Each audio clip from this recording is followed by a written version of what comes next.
Já está. Já está. Então pronto. Quando quiserem. 3, 2, 1, grava. 2 dias para se discutir a investigação no quadro dos Estados-membros da CPLP, mas igualmente com foco na altura em que a organização assinala 25 anos de existência. A África é também o tema de discussão entre os múltiplos investigadores que apresentaram ao longo de 2 dias, entre a UCLA e o Instituto Superior de Economia e Gestão, as suas reflexões, quer no plano económico, quer no plano histórico, no plano cultural, na ancestralidade, relativamente ao futuro, mas também ao presente. Francisco Paulo é investigador angolano, a fazer o doutoramento no ISCTE, mas também convidado para esta conferência. Desde já, o meu muito obrigado. Pergunto-te, Francisco, no quadro desta conferência internacional absolutamente inédita em contexto pandémico global, qual é o primeiro olhar sobre esta conferência? Como sabe, a CPLP,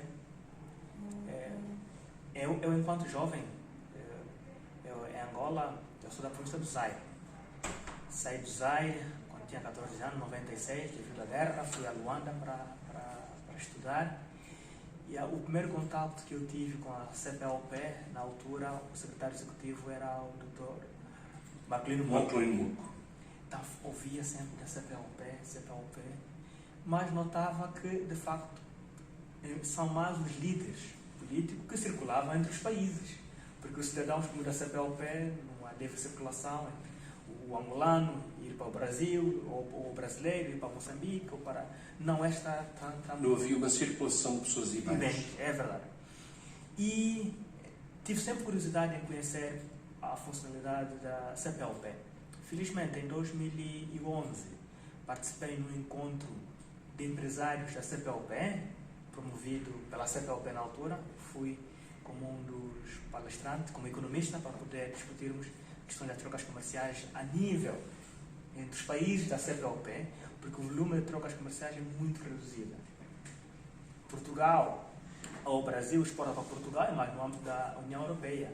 Mas mesmo o comércio intra-regiões da CPLP é muito reduzido. Porque não há livre circulação de pessoas e bens. Se não há livre circulação de pessoas e bens, então isso não tem um impacto na vida das pessoas. E esse encontro, quando a Cristina ligou para mim, dizer se podia participar, isso é fantástico. É uma oportunidade de conhecer investigadores de outros países da CPLP. Foi muito bom conhecer o professor Roque, da Timor-Leste, porque eu tenho um colega que é da Timor, lá no curso que eu estou a fazer, e então já participei numa missão, também com uma delegação de Timor na China, foi ao convite do Banco da China, que convidou os países a estarem representados. Os países que falam a língua portuguesa, os 7 países, 8 países, 8, 9, Macau, incluso Macau, portanto, a China, mas a própria CPLP não tinha essa iniciativa. Foi a China que teve que ter essa iniciativa agregar, porque é falar com os falantes de língua portuguesa como um bloco, não falar individualmente. Agora, entre nós, precisamos de conversar. E essa experiência entre os jovens investigadores, mesmo a velha geração, que é muito importante, porque nós precisamos aprender deles. Que investigação fizeram, onde eles estão nesse momento e como que nós podemos dar continuidade. Mas que seja uma investigação que tenha impacto na vida do cidadão comum da CPLP.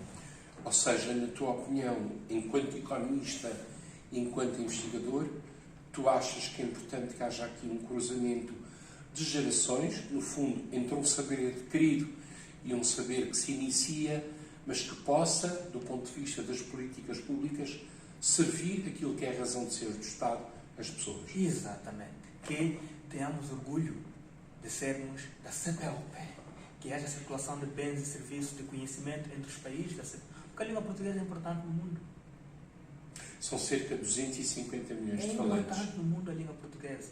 Cada país da CPLP contribui para a internacionalização da língua portuguesa. Então, quanto mais estivermos unidos a nível da ciência, a nível da economia, a nível da sociedade, a nível da cultura, a nível da história, mais fortes seremos como bloco. Porque assim poderemos promover não só a língua, mas o bem-estar de cada cidadão. Então é importante esse encontro. Hoje, uma das investigadoras do sul de Angola, a Neuza, referia precisamente a questão do comércio informal, portanto, a preservação da identidade da comunidade nhaneca, e igualmente levantou uma questão, que essa preservação ou eventual legislação a criar no quadro das eleições autárquicas em Angola que se avizinham não anulasse a identidade patrimonial e cultural desses povos. Ou seja, que aquilo fosse também uma garantia de reversão para o património cultural angolano e igualmente turístico e promoção daquela identidade.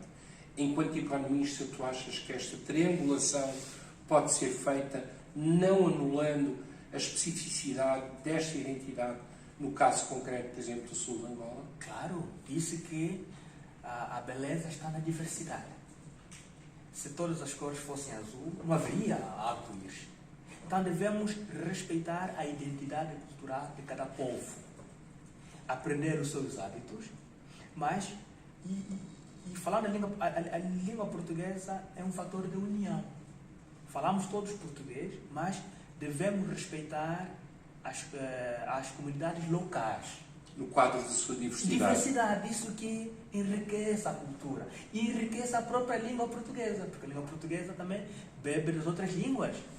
Ou seja, da mesma maneira que podemos ouvir um semba, um fado, uma morna ou uma música do Minho, portanto, podemos também ouvir aquilo que é local. Exatamente, exatamente. Mesmo no processo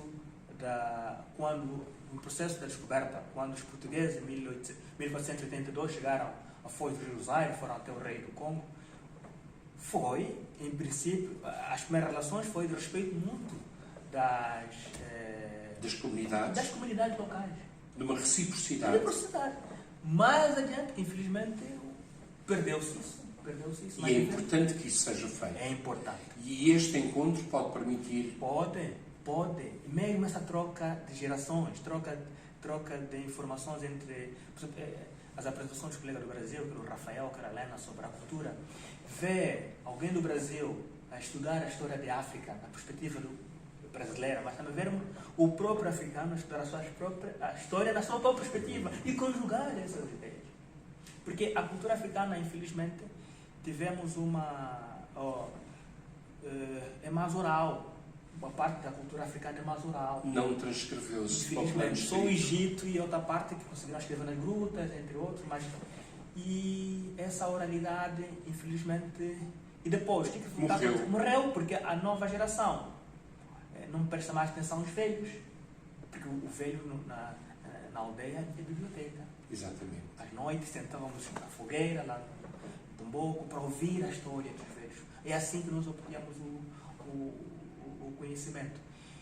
Recentemente, Mbanza Congo foi felizmente reconhecido como Patrimônio Mundial da Humanidade. E a história do rei do Congo é vastíssima. É vastíssima. Então é importante que no âmbito da CPLP, porque infelizmente muitos dados sobre a história da África estão nos países ocidentais. Está dispersa. Então essa interligação entre investigadores poderá ajudar as pessoas a entenderem a história e ir ao terreno, mas compreender a história com o objetivo de melhorar o presente e construir um futuro melhor. Porque a história, como se diz, é o testemunho dos tempos.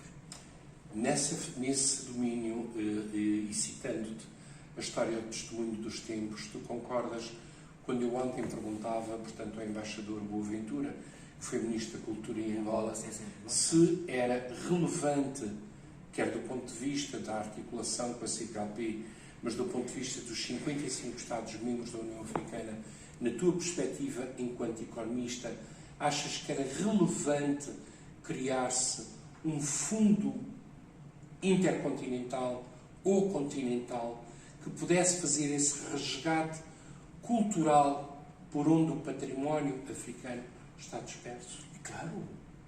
A história da África é inegável. Está lá, mas deve ser estudada e compreendida. mas deve ser compreendido, estudada e compreendida para melhorar o presente.